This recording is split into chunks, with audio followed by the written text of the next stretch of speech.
Assalamualaikum warahmatullahi wabarakatuh.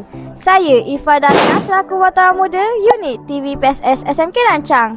Hari ini sekolah kami sedang mengajukan sebuah majlis perasmian aplikasi iAdopt. Mari kita saksikan.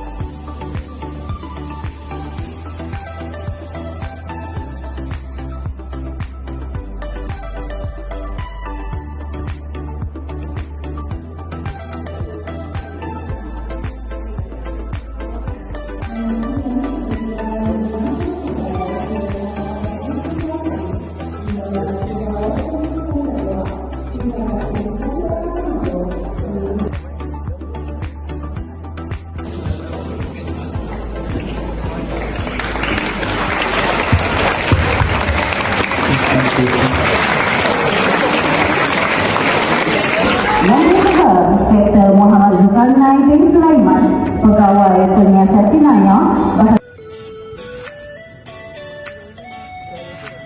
sama-sama kita mengamalkan doa dan akan dipimpin oleh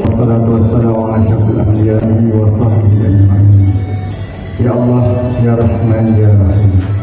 Sesungguhnya dan ketegaran pribadi dan akhlak serta jadikan kami di kalangan mereka yang ada akhlak dan adalah sektor pembangunan murid, wakil rasmi, pegawai pendidikan daerah penduduk yang berusaha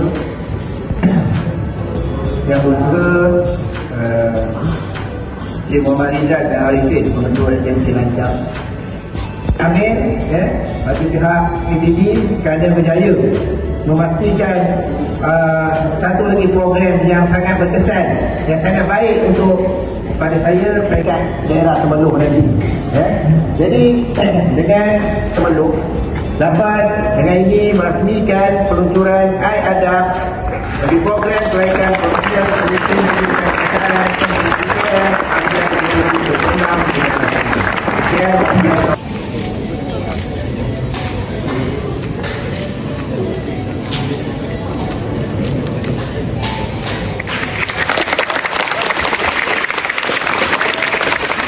mengikut jadual yang telah ditetapkan.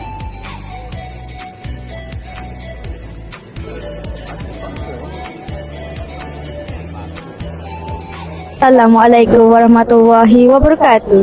Saya Ifa Dania selaku wartawan muda unit TV PSS SMK Rancang. Sebagai Tuan, apakah pendapat Tuan tentang aplikasi iAdopt ini? Satu aplikasi yang baik,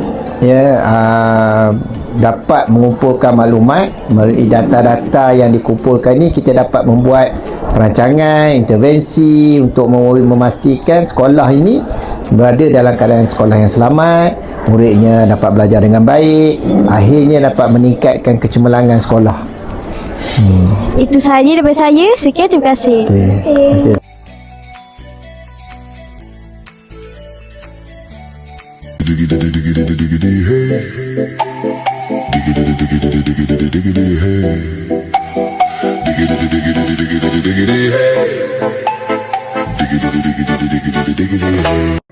Itu sahaja episod pada kali ini.